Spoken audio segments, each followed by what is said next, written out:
राहु और केतु हो जाते हैं।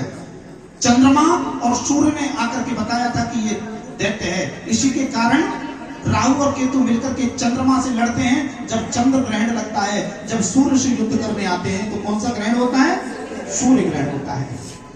यहाँ पर शुक्राचार्य जी महाराज जो दैत्यों के गुरु हैं, उन्होंने आनंद के साथ में राजा बलि को जीवित किया मृत संजीवनी विद्या से। राजा बलि अमर हो गए, देवताओं को हरा करके 14 भुवनों पर उनका राज्य हो गया।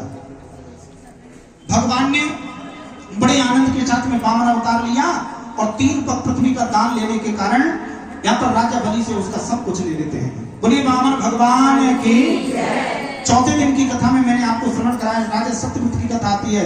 कभी सूर्य वंश का वर्णन होता है। सूर्य वंश के अंतर्गत में विष्णु भगवान की नाभि से कमल, कमल पर ब्रह्मा जी होते हैं। ब्रह्मा जी के पुत्र होते हैं मरीचि ऋषि, मरीचि के पुत्र होते हैं यहाँ पर कश्यप मुनि, और कश्यप मुनि के पुत्र होते हैं सूर्य नारायण भगवान, जहाँ से सूर्य वंश प्रारंभ होता है। सूर्य नारायण भगवान के पुत्र होते हैं श्राद्ध देव नाम के पत्नी मनु, उनकी पत्नी का नाम श्रद्धा देवी, जिनसे एक पुत्री हुई जिसका नाम था इला, और उसी इला के नाम से इस खंड का नाम इलाव्रत खंड रखा गया। वो आगे चलकर के शुद्धमन होता है। इसी वंश में आगे चलकर के इक्ष्वाकु नाम के राजा हुए, उनके 10 पुत्र होते हैं, सासत इत्यादि।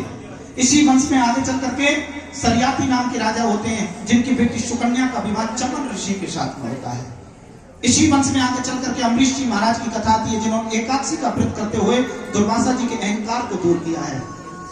आगे चल करके यहाँ पर कभी सौभरी ऋषि की कथा आपको श्रवण कराई, कभी राजा सगर की कथा आपको सुनाई।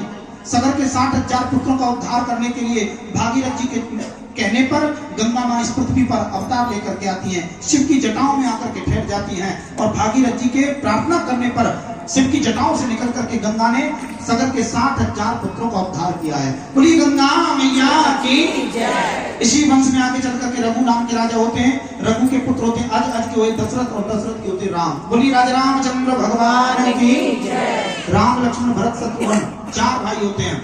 गुरु जी के आश्रम में विद्या ग्रहण करके लौट करके आते हैं। विश्वामित्र जी के साथ में जाकर के अहिल्या का उद्धार करते हैं, ताड़का का उद्धार करते हैं, स्वभाव का उद्धार करते हैं, मारीच को 400 योजन दूर समुद्र के पार फेंक देते हैं। कभी जनकपुरी में जाकर के सीता से विवाह करके लौट करके आते हैं। यहाँ पर राजा राम को, ये राजा दशरथ ने राम को राजा बनाने की घोषणा कर दी है, लेकिन कैकेयी के 2 बच्चों के कारण राम को वनवास हो जाता है।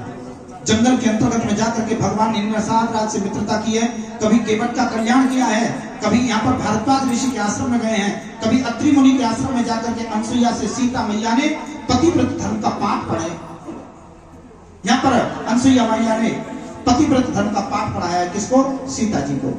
लौट करके आते हैं, कभी पंचवटी पर रहते हैं, और यहाँ पर मारीच का उद्धार किया भगवान ने।